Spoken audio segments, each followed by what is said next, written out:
என் பெயர் சோமசுந்தரம், காரைக்குடி. தங்களது ஒளிநாடாக்களை கேட்டிருக்கிறேன். அதில் தாங்கள் நடிகர் கமலஹாசன் நடித்த மருதநாயகத்தை பற்றி உயர்வாக பேசியிருக்கிறீர்கள். அதே சமயத்தில் நடிகர் ரஜினிகாந்தை பற்றி தாழ்வாகவும் பேசியிருக்கிறீர்கள். நபிகள் நாயகத்துக்கு ஓவியத்தை வெறுத்த நபிகளின் மதத்தை சேர்ந்த இது உங்களுக்கு ஒரு நிமிடம். நபிகளின் வகுப்பினரான நீங்கள் இவ்வாறு விமர்சிப்பது உங்கள் மார்க்கத்துக்கு உகந்ததா? கேள்வி என்ன விளங்கல, மைக்கு கிட்ட வச்சுருங்க. தங்களுடைய ஒளி நாடாக்களை கேட்டிருக்கிறேன். தாங்கள் அதில் கமல் நடித்துக் கொண்டிருக்கும் மருதநாயகம் திரைப்படத்தை உயர்வாக விமர்சனம் செய்கிறீர்கள். அதே சமயம் ரஜினியை தாழ்வாக விமர்சனம் செய்கிறீர்கள். ஓவியங்களையே வெறுத்த நபிகளின் வகுப்பினரான நீங்களே இவ்வாறு விமர்சிப்பது உங்கள் மார்க்கத்திற்கு உகந்ததா? சரி சரி சரி. அதாவது என்னுடைய ஒளிநாடாவை அவர் கேட்டிருக்கிறாராம், அதான் கேள்வி. அதுல நீங்கள் மருதநாயகம்ங்கிற படம் எடுக்கிற கமலஹாசனை உயர்வாகவும் ரஜினிகாந்தை நீங்க தாழ்வாகவும் அதில் பேசி இருக்கிறீர்கள். இப்படி பேசுவது உங்களுடைய மார்க்கத்திற்கு உகந்ததா அப்படின்னு கேட்கிறாரு. இப்ப நம்மளை பொறுத்த வரைக்கும் கமலஹாசன் இல்ல, சினிமா நடிகர்களை நாம் உயர்வா பேசுவதில்லை, கமலஹாசன் உள்பட. அதாவது முதல் விளங்கிக்கணும், ஏன் பேசுவதில்லை என்று கேட்டா, அவர்களால் சமூகத்திற்கு கேடுதான் ஏற்பட்டிருக்கே தவிர ஒரு நன்மையும் ஏற்படவில்லை. அவர்கள் இந்த மக்களுடைய மூளையை மழுங்க செய்து நம்மளை ஒரு தவறான பாதைக்கு கொண்டு போயிட்டு இருக்கிறாங்க. இன்னைக்கு நீங்க எடுத்துக்கொள்ளுங்கள், சினிமாவில் உள்ள ஒவ்வொருத்தரும் கோடி கோடியாக அவங்க சம்பளம் வாங்குறாங்க. ஒரு படத்துக்கு 1 கோடி 2 கோடி எல்லாம் வாங்குறாங்க. அதற்குரிய வரி அவர்கள் ஒழுங்கா கட்டுறாங்களா? கட்ட மாட்டாங்க. 1 கோடி ரூபாய் வாங்குவாங்க, உலகத்து நேர்மைன்னு சொல்லுவாங்க. சினிமாவில் உள்ளவர்கள் ஒழுங்கா வரி கட்டினாலே இந்த நாட்டினுடைய வறுமையில பாதி போயிடும். நம்ம வரியை சுமக்க வேண்டியது இல்லை. இவர்கள் ஒழுங்காக நீங்கள் வரியை கட்டுங்கள் கேமரா டிவியில் நமக்கு அறிவுரை சொல்லுவாங்க. இவர்கள் வரி கட்டுறது இல்லை. ரஜினிகாந்துக்கு பாக்கி, கமலஹாசனுக்கு பாக்கி, பெரிய ஸ்ரீதேவிக்கு பாக்கி. அதே நேரத்தில் 50 காசு பாக்கி இருந்தா டெலிபோனை நம்ம பிடிக்கிட்டு போயிடுறான், கரண்ட் பீஸ் அடிச்சுட்டு போயிடுறான். யாரு? ஒரு மாசம் பில்லு கட்டல நமக்கலாம். இந்த சினிமா நடிகர்கள் கோடி கோடியாக அவர்கள் சம்பாதிக்கிறாங்க. அவர்கள் தங்களை வளர்ப்ப சினிமாவில் தான் அவங்க ஏழை பங்காளர் நடிப்பாங்களே தவிர அவர்கள்ட்ட இருக்கிற அந்த பொருளாதார அளவுக்கு மக்களுக்கு நன்மை செய்ய மாட்டாங்க. கவர்மெண்ட்டுக்கு செய்ய வேண்டிய வரியை செலுத்துவதில்லை. அரசாங்கத்துக்கு பெரிய துரோகம் செய்யக்கூடியவர்கள் என்பது நம்முடைய நடுநிலையை நீங்க செஞ்சாலும் உங்களுக்கு விளங்கும். ரெண்டாவது அவ்வளவு வெறும் பணம் பண்ணுவதுதான் அவர்களுடைய லட்சியம். நான் கேட்கிறேன், ரஜினிகாந்த் எவ்வளவு பெரிய ஆளு, வயசான ஒரு பெரிய மனிதன் அந்த ஆளு. கமலஹாசன் சின்ன பிள்ளை, விடல பிள்ளை இல்ல.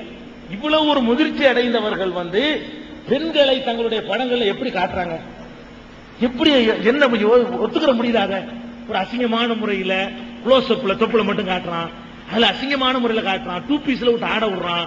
பெண்களை ஒரு கவர்ச்சி பொருள் ஆக்கி ஆண்களை பார்க்க வச்சு சம்பாதிக்கணும். இவர் மட்டும் நடிச்சா பார்த்தாலாம், அவர்களுடைய எல்லா நடிகர்களுடைய படங்கள்லையும் பெண்களை இழிவுபடுத்துற மாதிரி, கேவலப்படுத்துற மாதிரி, கொச்சப்படுத்துற மாதிரி தான் காட்சிகளை எடுக்கிறாங்க.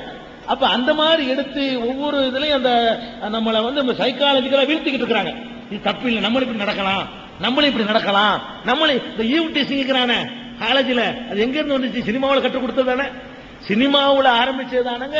நம்மளும் செய்யணும்னு வந்துருச்சு. அந்த காலத்து படத்துல இருந்து ஆரம்பிச்சு ஒரு பொம்பளை 10 பேர் சேர்ந்து கிண்டல் பண்ணுவான். அதை ஒரு இதா உட்கார்ந்து நம்மளும் சேர்ந்து படிப்போம், பாக்குறமா இல்லையா? ஒரு பொம்பளை போவா, 10-20 ஆம்பளை சேர்ந்து கிண்டல் பண்ணுவான். அவளும் அதை ஒத்துக்குருவாளாம், அப்படி காட்டுவான் அந்த காட்சியை. அவளும் ஒத்துக்கிற மாதிரி செல்லமா கோவிச்சுக்கிட்டு அப்புறம் அவளும் ஒத்து போற மாதிரி காட்டுவான். இது மெண்டலா நமக்கு என்னத்தை உண்டாக்கும்? எந்த பொம்பளை போனாலும் நம்ம இப்படி பண்ணலாம் அப்படின்னு உண்டாக்குது இளைஞர்களுக்கு. அவன் ஈவ்டீசிங் பண்ணி அவன் சரிகாசாவும் அவள் செத்து போயிட்டு இருக்கா, நீ பார்த்துட்டு இருக்கிறோம். அப்ப இதையெல்லாம் உண்டாக்குனது யாரு? இந்த சினிமா தான். இன்னும் சொல்ல போனா இந்த சினிமாவுடைய மாயினாலதான் நம்ம இன்னைக்கு சிந்தனையை மழுங்கடிச்சுக்கிட்டு இருக்கிறோம். சினிமாவில் அம்புட்டு போய் நடக்கும் மேலை நாட்டையாவது ஒத்துக்கலாமுங்க.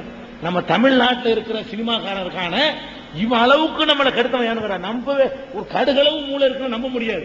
அந்த மாதிரி காட்சியெல்லாம் காட்டணும் இல்லையா? அட எதிரி ஹெலிகாப்டர்ல போவாங்க, இவர் ஜீப்ல போய் பாஞ்சு ஹெலிகாப்டர் பிடிச்சுவாரு. இது என்ன நடக்குமா? நம்ம நம்பி விசில் அடிக்கிறோம். நம்மளை எப்படி ஆக்கிட்டான்னு கேட்டா, இருக்கிற மூளை யூஸ் பண்ணாம அதையும் ரசிக்கிற அளவுக்கு ஆக்கிட்டாரா இல்லையா? மாட்டு வண்டியில போய் ஜீப்பை பிடிச்சிருவாரு. அவன் ஜீப்ல ஓடுவான் இல்ல, இவர் கதாநாயகம் மாட்டு வண்டியில போவாரு. மாட்டு ஓடி போய் பிடிப்பாருங்க. கரெக்டா மாடியில இருந்து குதிப்பாரு, 8 மாடியில இருந்து. அவர் குதிக்கிற நேரத்துல கரெக்டா ஒரு வைக்க போற ஏற்றிட்டு வண்டி கரெக்டா வரும். அதுல வந்து பொத்துன்னு விழுவார் கரெக்டா. இதுல எந்த உலகத்தில் நடக்கும் இது? ஒரு மனுஷன் 25 பேரை பந்தாடுவாரு. அவன் அருவாளை வச்சிருப்பான், கத்திய செயினை வச்சிருப்பான், ஒண்ணு மேல படாது, இவர் மேல படவே படாது. இவர் வெறிஞ்சு வச்சு இப்படிம்பாரு, இங்கிட்டு பத்து விழுந்துருவான், இப்படிம்பாரு, இங்கிட்டு பத்து விழுந்துருவான். அப்படி சொல்லும் போது நான் சொன்னேன், இங்க ரஜினிகாந்த் வேணா கூட்டிட்டு வாங்கப்பா, ஏன் கிட்ட நிக்க விடுங்க, நானும் அவர் அடிக்கிற அவர் என்ன எடுக்கிறது பாக்குமான்னு கேட்கிறேன். இதான் அவர் சொன்னது. இந்த மாதிரி உதாரணம் சொல்லி காட்டிருக்கிறேன். கமலஹாசன் சொல்ல முடியாது, கொஞ்சம் வாட்ட சொல்ல மாட்டாளு. அதுக்காக நான் சொல்றேன், வேற அளவுக்கு சொல்லலாம். அதான தவிர இதுக்குத்தான் நான் சொன்னேன், இதுக்குத்தான் நான் சொல்றேனே தவிர நடிகர்கள் நான் கேட்கிற எந்த ஒரு வீரன் இருக்கட்டும்ங்க, பெரிய கிங்காங்க எடுத்துக்குவோம், தாராசிங்க எடுத்துக்கிடுவோம், ஒரு நேரத்தில் 10 பேர் அடிக்க முடியுமா? எவனாலே முடியாது, எவனாலே முடியாது. எவ்வளவு பெரிய முகமது அலி கிளையை கொண்டு வந்தாலும் சரி, மைக் டைசன் கொண்டாந்து போட்டாலும் சரி, ஒரு நேரத்தில் வந்து 10 பேர் அடிக்கிறது முடியாது. ஒருத்தன் ஒரு ஆளை சமாளிப்பான், 2 பேர் சமாளிப்பான். 10 பேர் சேர்ந்து பிடிச்ச அமைக்கிட்டான்னு சொன்னா கபடியில பாக்குறீங்கல்ல, ஒரு ரம்மு காப்புனான 2 பேர் காலையும் காலம் முடிச்சாங்கன்னா ஒண்ணும் செய்ய முடியாது, பெரிய வீரராக இருந்தாலும் சரி. இதுதான் யதார்த்தம். இந்த யதார்த்தத்தை கற்றுக் கொடுக்காம நம்மளுக்கு கிறுக்கனாக்குறானா இல்லையா? நம்ம அம்பட்டு பேரும் பைத்தியக்காரனாக்கி அவனை வீரன் நினைக்க வைக்கிறான். நம்ம என்ன நினைச்சுக்கிட்டு இருக்கிறோம் கேட்டா, இந்தியாவிலே பெரிய வீரர் யாருன்னு கேட்டா கமலஹாசன், விஜயகாந்த், ரஜினிகாந்த், இவர்கள் எல்லாம் பெரிய வீரர் இந்தியாவிலேயே. அவர்கள் மாதிரி வீக்கானவர்கள் யாரும் கிடையாது. எல்லா விதமான கெட்ட பழக்கங்களும் அவங்கள்ட்ட உண்டு. உடல் ரீதியா மேக்கப் போட்டு வேணா காட்டலாமே தவிர என்ன சண்டை காய்ச்சல் சண்டையா பிடிக்கிறான், அவ்வளவு ஏமாத்தான். இப்படிமா இன்னைக்கு போதும் இருந்துருவான், இப்படிங்கிறது மட்டும் ஒரு நாளைக்கு சண்டை காய்ச்சல, அடுத்த நாளைக்கு வந்து அப்படிமா அது ஒரு நாளைக்கு எடுப்பான். இவன் உழுவுறது ஒரு நாளைக்கு, 2 சேர்த்து மிக்ஸ் பண்ணி இவன் அடிச்ச மாதிரி காட்டி கொடுப்பான். மேல கூட படாதுங்க, இப்படின்னு வரும், இவ்வளவு தூரம் இருக்கு. கேமரா கோணத்துல இது பட்ட மாதிரி காட்டுவான், இப்படிமா இவ்வளவுதான், அவன் கீழே விழுந்துருவான். கீழே உழுவணுங்கிறது அவன் சொல்லிக் கொடுக்கப்பட்ட போதனை, காசுக்காக வேண்டி. அதுக்குள்ள அடிபட்டு விழுவுறது இல்ல, இப்படி கொண்டு வருவார், நீ விழுந்துடணும். ஒரு 7 தடவை சொல்லிக் கொடுத்து இவன் குத்தி அந்த கீழே விழுவுற காட்சிய ஒரு 25 தடவை எடுப்பான்.